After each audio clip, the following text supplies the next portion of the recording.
Ada teman saya bilang begini, orang tua kami kaya raya, tapi kok kami kali ini sangat susah. Saya bilang berarti kamu keturunan ke-8. Karena kekayaan itu kan 7 turunan. Berarti kamu miskin, berarti kamu ke-8. Itu karena hartanya. Tapi saya mau beritahu, hidup dalam Kristus tidak ada batas keturunan. Dia kekal sampai selama-lamanya. Haleluya.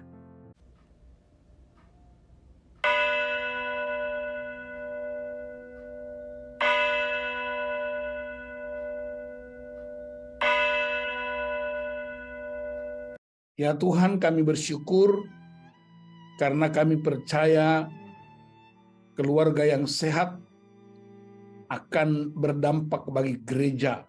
Gereja yang kuat akan menjadi transformer bagi masyarakat. Kami bersyukur untuk pertemuan keluarga besar Todoan Tobing. Biarlah persekutuan mereka bukan sekedar memenuhi jadwal pertemuan keluarga, tapi sungguh-sungguh membangun kehidupan yang bersumber pada kebenaran firman Allah. Kami mau membaca firman-Mu dan merenungkannya. Tuhan, tolong kami supaya tidak hanya mendapat pengalihan pengetahuan, tapi sungguh-sungguh kami berjumpa dengan kebenaran ilahi, kuasa, dan kasih-Mu. Sebab firman Allah itu kebenaran yang membebaskan orang-orang yang terikat. Firman Tuhan itu kuasa yang menyembuhkan orang-orang yang sakit. Dan biarlah hari ini kami boleh mengalaminya dengan penuh sukacita. Kuduskan semua fasilitas teknologi yang kami gunakan. Dalam nama Tuhan Yesus Kristus, haleluya, amin. Tema yang dipilih oleh keluarga besar Tobing Todoan ialah saling menolong, saling membantu. Lalu saya bikin dia pendek, keluarga yang kompak. Bapak Ibu Saudara-saudara, saya sangat percaya keluarga yang sehat itu akan membuat gereja menjadi kuat. Karena gereja adalah kumpulan keluarga-keluarga. Dan kalau gereja kuat, maka dia akan berdampak untuk mengubah masyarakat. Alkitab memulai dengan kitab Kejadian. Keluarga itu dibentuk Tuhan. Yesus sendiri memulai pelayanannya di dalam keluarga. Jadi keluarga yang kacau akan membuat gereja kacau. Dan kalau gereja kacau, maka masyarakat tidak mungkin ditolong. Karena itu, saya ingin ajak kita untuk melihat bagaimana keluarga hidup dalam kemuliaan Tuhan. Filipi 2 ayat 4 dan 5, dan janganlah tiap-tiap orang hanya memperhatikan kepentingannya sendiri, tetapi kepentingan orang lain juga. Ini karena ada orang bule di sini. Look not every man on his own things, but every man also on the things of others. Ayat 5, hendaklah kamu dalam hidupmu bersama menaruh pikiran dan perasaan yang terdapat juga dalam Kristus Yesus. Let this mind be in you, which was also in Christ Jesus. 2 ayat ini adalah penggalan dari ayat 1 sampai ayat 10 atau 11. Dia memberi gambaran yang sangat kuat tentang siapa Kristus, karakter Kristus, dan bagaimana jemaat hidup menurut Kristus. Mari kita perhatikan, di dalam jemaat Filipi itu ada bahaya. Bahayanya Ada 3 menurut kitab Filipi 2 ini. Yang pertama, bahaya yang amat mengancam komunitas. Sekali lagi, kalau keluarga kuat, keluarga sehat, dia berdampak pada gereja dan masyarakat. Tetapi di dalam komunitas ini, bahaya yang mengancam komunitas itu pertama, ambisi mementingkan diri sendiri. Mementingkan diri sendiri itu dalam Yakobus 3 ayat 16 dibilang itu menimbulkan kejahatan. Di mana ada iri hati dan mementingkan diri sendiri, di situ ada banyak kekacauan. Dan orang yang mementingkan diri sendiri itu yang disebut childless, kekanak-kanakan. Jadi kekristenan keluarga-keluarga harus menjadi keluarga yang dewasa. Tanda tidak dewasa ialah egois, mementingkan diri sendiri. Ini punya gua, bukan punya lo. Kalau bukan aku, kita nggak bisa jadi seperti ini. Dan saya dalam pelayanan di berbagai tempat, saya temukan ada begitu banyak keluarga yang kekanak-kanakan karena mereka belum berjumpa dengan kebenaran sejati. Dan ini mengancam banyak keluarga. Yang kedua, harga diri pribadi. Orang suka membandingkan dirinya dengan orang lain. Padahal Tuhan menciptakan setiap orang itu unik. Kalau ada 7 miliar manusia di dunia, berarti ada 7 miliar sidik jari. 7 miliar retina mata. Jadi tidak ada orang yang sama. Sekalipun satu ayah, satu ibu, 7 anak, 7-7-nya masing-masing berbeda. Itulah keunikan. Buktinya, perhatikan teknologi canggih, kita pakai sidik jari kita, sekalipun istri atau anak-anak nggak bisa menggunakan jari mereka. Kita pakai retina mata. Untuk teknologi handphone misalnya, orang lain tidak bisa, sekalipun itu anak kandung kita. Sehingga harga diri pribadi itu seringkali menjadi down, menjadi rusak, karena orang suka membandingkan diri dengan orang lain. Bahkan orang tua-tua cenderung sekali untuk membandingkan anak satu dengan anak yang lain. Kamu tidak seperti abangmu, kamu tidak seperti kakakmu. Lama-lama istri membandingkan suaminya, kamu tidak seperti pendeta kita, kamu tidak seperti ayahku, kamu tidak seperti ibuku. Ada suami yang membandingkan istrinya dengan ibunya. Akibatnya yang terjadi apa? Istrinya bilang, ya udah kawin aja sama mamamu, ya udah kawin aja sama bapamu. Terjadilah kekacauan dalam rumah tangga. Dan harga diri kita itu amat mahal. Apa harganya? Kristus mati di atas kayu salib. Itulah harga yang paling utama. Saya diciptakan segambar dan serupa dengan Allah. Titik. Dan karena itu apapun keadaanku, mau kulit hitam, mau rambut keriting, mau warna putih, apapun bentuknya, aku mulia di tangan Tuhan yang hidup. Ini penting supaya kita tidak menciptakan luka-luka dalam keluarga-keluarga kita. Banyak keluarga yang luka, anak-anak luka, anak gadis yang luka, karena orang tuanya suka membandingkan. Lalu muncullah yang disebut anak emas, anak perak, anak tembaga, anak batu akik, anak kayu, anak singkong. Karena persepsi kita tentang diri kita itu tidak utuh. Padahal kita semua diciptakan segambar dan serupa dengan Allah. Itu sebabnya tidak heran kan ada orang yang kemudian operasi plastik wajahnya. Tapi saya ingatkan keluarga besar ini, jangan operasi plastik di Indonesia. Karena Indonesia ini Musim panas lebih banyak, nanti plastik meleleh.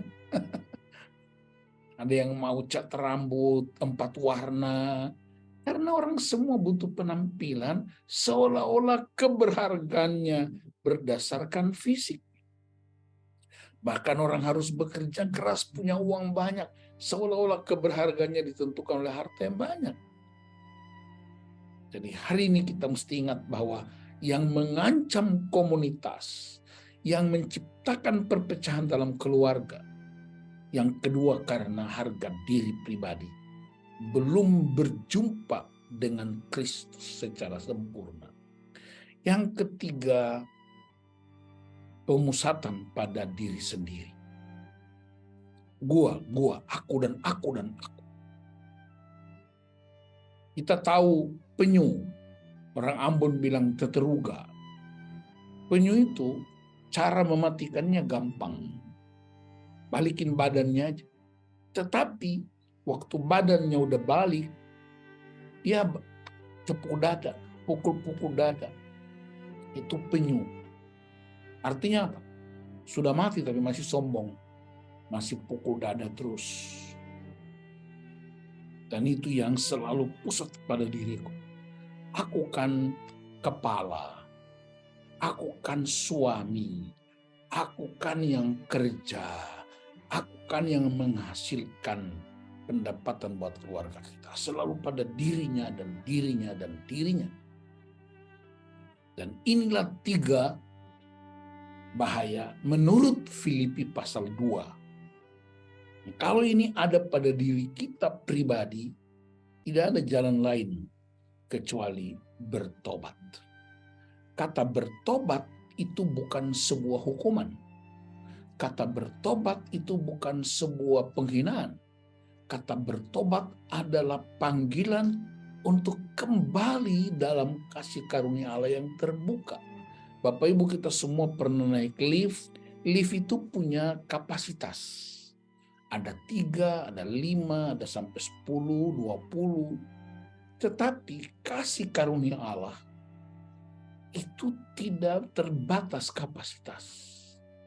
Dan ketika ada kata bertobat diucapkan kepada kita, maka Anda bersyukur karena Anda diterima kembali kepada kodrat ilahinya. Baik diterima oleh Tuhan maupun oleh orang yang mengucapkan.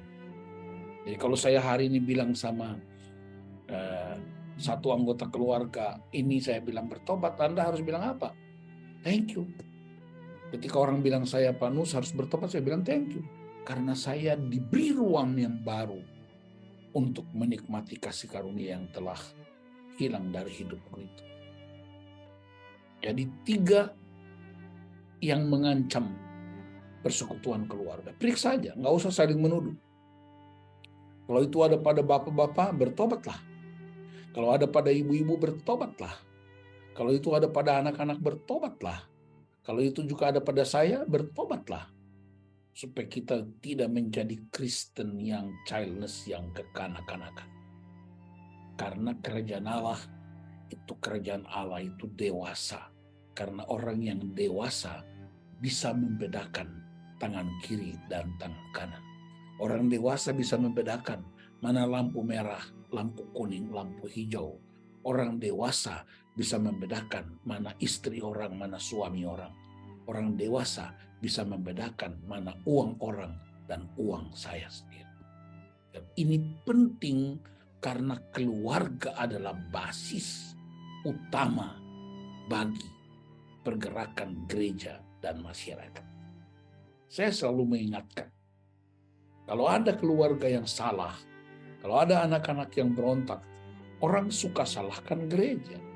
Orang suka menyalahkan pendeta. Seolah-olah gereja tidak bikin apa-apa. Saya mau beritahu Bapak Ibu, dan ini bukan hanya di sini saya beritahu. Di banyak tempat saya beritahu. Gereja itu secondary teacher. Sekolah itu secondary teacher. Tapi primernya keluarga. Dari mana kita tahu? Dari waktu yang tersedia. Anak-anak dengar firman Tuhan di gereja hanya 30 menit. Orang dewasa ke gereja 2 jam. 1 minggu. Di sekolah anak-anak ada 3 jam dan 6 jam. Dan 1 minggu cuma 45 menit dia dengar firman karena ada pelajaran pendidikan agama Kristen. Tapi berjam-jam, berhari-hari dia ada di rumah. Dan Tuhan perintahkan supaya ajarkan itu kepada anak-anak kita berulang-ulang. Pada waktu engkau berbaring, pada waktu engkau bangun, pada waktu engkau tidur. Bahkan tempelkan di pintu gerbang rumah tentang siapa Allah dan firman-Nya itu. Jadi tidak benar kalau ada keluar anak-anak yang hancur hidupnya karena gereja. Tidak, gereja hanya meneguhkan kembali. Itu sebabnya persekutuan keluarga semacam ini menjadi kesukaan bagi Tuhan.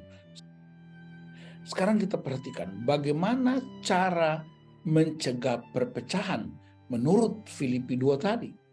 Yang pertama, ada fakta bahwa kita semua ada dalam Kristus. Hubungan kita dengan sesama adalah tanda hubungan kita dengan Kristus. Ada orang berkata, saya menyembah Tuhan. Ada orang berkata, saya begitu akrab dengan Tuhan. Tetapi kalau dia menyakiti pasangannya, menyakiti anak-anaknya, menyakiti orang tuanya, 1 Yohanes 4 bilang dia berbohong, dia pendusta. Karena bagaimana mungkin engkau mengasihi Tuhan yang tidak kelihatan, sementara orang yang kelihatan kamu sakiti?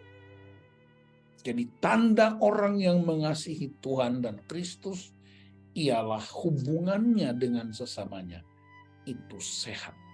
Jadi cara mencegah perpecahan dalam keluarga, cara mencegah perpecahan dalam komunitas ialah kita sama-sama ditebus oleh Yesus Kristus.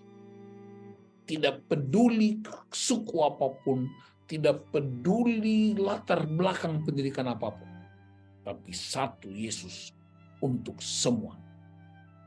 Seorang hamba Tuhan berkata, agama adalah cara manusia mencari Tuhan, tetapi Injil adalah cara Tuhan mencari manusia. Dan Injil yang dimaksudkan adalah Yesus Kristus Tuhan. Yang kedua, cara mencegah perpecahan ialah orang mesti hidup dalam kasih Kristus. Ada banyak pengajaran Alkitab tentang kasih. Kasih yang tinggi, panjang, dalam, dan lebar. Efesus 3 ayat 18. 1 Korintus 13, kasih itu A, B, C, D, dan seterusnya. Tapi saya ingin mengutip satu ayat dalam Roma 5 ayat 8. Allah menunjukkan kasih-Nya kepada kita ketika Kristus mati buat kita waktu kita masih berdosa. Kristus mengasihi kita waktu kita masih berdosa. Kristus mengasihi saya waktu saya masih berdosa. Jadi dia mati buat saya bukan waktu saya udah sempurna. Kalau begitu, saya mesti mengasihi istri saya, mengasihi suami, mengasihi anak-anak waktu mereka sedang dalam problem yang luar biasa yang disebut dengan unconditional love. Kasih itu baru berkuasa di tengah-tengah situasi yang abnormal. Ketika istri lagi ada problem yang luar biasa, disitulah pria itu berkata, aku mengasihi istriku walaupun dia masih cerewet. Istri berkata, aku mengasihi suamiku walaupun suamiku masih marah-marah. Orang tua berkata, aku mengasihi anak-anakku sekalipun mereka masih berontak. Itu yang disebut unconditional love. Dan kuasa kasih itu yang membuat hubungan-hubungan kita boleh dipulihkan. Yang ketiga, ada Roh Kudus yang mengikat dan mempersatukan. Kita ingat peristiwa Babilonia di dalam Kejadian 11. Ada menara Babel, orang ingin untuk melebihi Tuhan, ingin menyaingi Tuhan. Lalu Tuhan mengacaukan bahasa mereka, mereka terserak ke seluruh bumi. Dan pada peristiwa Pentakosta di Kisah Para Rasul 2, semua dipersatukan, bukan bahasanya menjadi satu, tapi bahasa masing-masing, tapi kuasa Roh Kudus bergerak untuk menjadikan bahasa-bahasa itu menjadi media utama untuk menyalurkan kuasa kasih bagi bangsa-bangsa. Disitulah Roh Kudus mengikat dan mempersatukan. Dan semua orang yang percaya Kristus, saya percaya dia punya kuasa Roh Kudus. Yang keempat, kasih manusia tatanan kehidupan, karena pada hakikatnya manusia bukanlah hewan yang buas. Ada orang yang tidak percaya Kristus, tapi mereka saling mengasihi karena hakikat manusia itu manusia hidup sosial. Mereka saling membutuhkan. Kita saling memperhatikan. Apalagi kalau kasih Kristus menjadi kekuatan kita, maka kasih kita akan jauh lebih dahsyat dari kasih dunia ini. Jadi kita saling membutuhkan. Kita butuh pilot untuk menerbangkan pesawat yang kita tumpangi. Kita butuh sopir untuk membawa kita menuju tujuan kita. Kita butuh pembantu untuk mempersiapkan segala sesuatu di rumah kita. Kita butuh tukang sayur, kita butuh tukang ikan, kita butuh tukang daging. Jadi kita saling membutuhkan. Dan orang-orang itu enggak mengenal kasih Kristus, tetapi mereka bisa melakukannya. Kalau begitu, anak-anak Tuhan mestinya jauh lebih hebat. Tetapi kita harus jujur dalam masyarakat modern kita. Yang paling banyak soal ialah bagaimana menghubungkan saudara bersaudara. Ada yang bilang, kami semua saudara baik-baik Pak. Cuma anak mantunya ini yang bikin repot. Lihat. Jadi anak mantu yang salah. Mertua yang salah. Padahal sebenarnya akarnya ialah kasih Kristus itu belum berakar. Yang kelima, ada kuasa sukacita. Orang selalu enjoy, bersyukur senantiasa dalam keadaan apapun. Yang saya sampaikan 5 ini bukan ide saya. Ini ada di pembacaan Filipi pasal 2 itu. Inilah cara Tuhan menolong komunitas, jemaat, keluarga untuk mencegah perpecahan. Dan ini tidak sekedar dihotbahkan, tapi mesti dilatih, dialami. Pertama-tama mulai dari keluarga. Apa pesan profetik, pesan bagi kita, pesan kenabian bagi keluarga yang saling tolong-menolong? Yang pertama dia bilang begini, hendaklah. Hendaklah itu kata imperatif, artinya perintah. Hendaklah kamu dalam hidupmu bersama. Wow.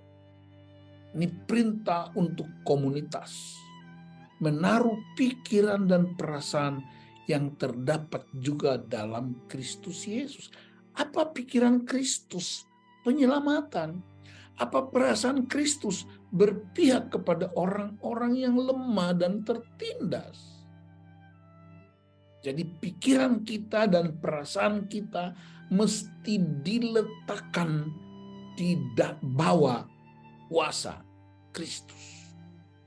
Ini perintah untuk komunitas. Letakkan, taruh, supaya hidupmu jadi harmonis.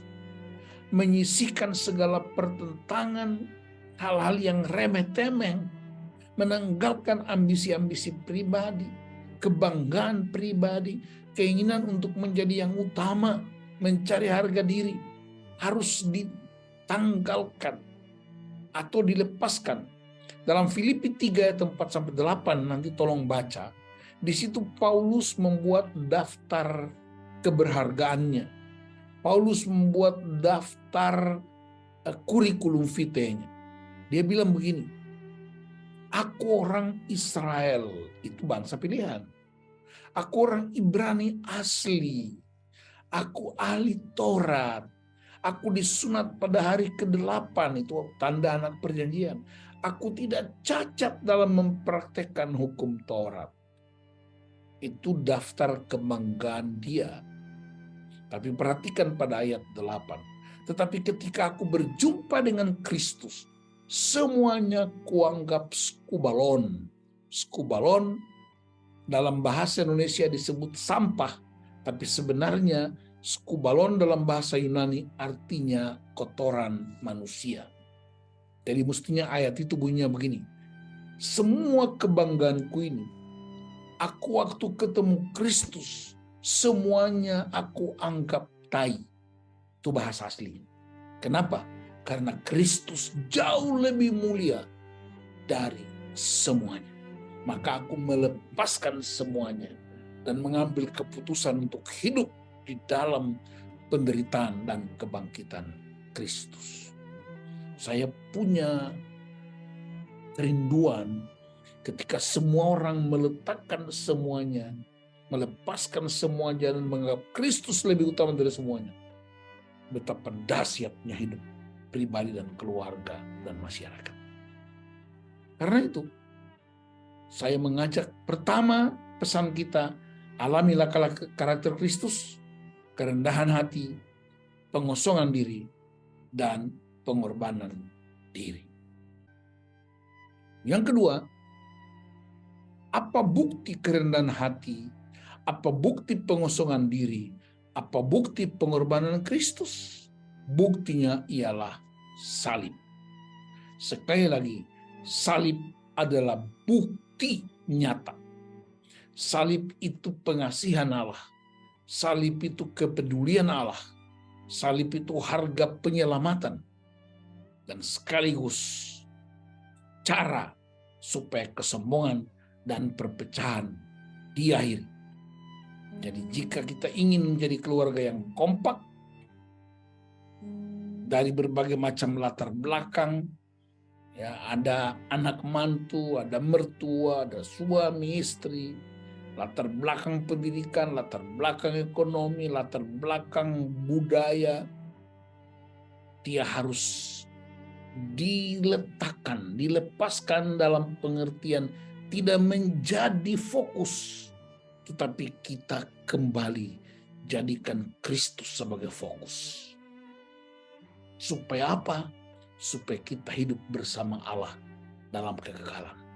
Jika tidak, maka Anda akan hidup bersama simbolis dan dalam kekekalan. Jadi kekal itu ada dua, bersama Allah atau bersama simbolis. Kita yang memutuskan. Karena itu, saya ingin mengakhiri refleksi ini. Berkata kepada keluarga besar ini, ambil keputusan untuk jadikan Kristus sebagai pola gaya hidup keluarga. Dan berdampak itu turun-temurun. Ada teman saya bilang begini, orang tua kami kaya raya, tapi kok kami kali ini sangat susah. Saya bilang berarti kamu keturunan ke-8. Karena kekayaan itu kan 7 turunan. Berarti kamu miskin, berarti kamu ke-8. Itu karena hartanya. Tapi saya mau beritahu, hidup dalam Kristus tidak ada batas keturunan. Dia kekal sampai selama-lamanya. Haleluya. Amin. Kita berdoa untuk firman Tuhan. Bapak, terima kasih untuk kebenaran firman-Mu, hamba-Mu terbatas. Ya, hamba percaya Yesaya 55 ayat 11 bahwa firman yang diucapkan tidak akan pernah kembali dengan sia-sia. Biarlah firman itu menjadi kekuatan pengubah dalam hidup kami dalam nama Yesus. Haleluya. Amin.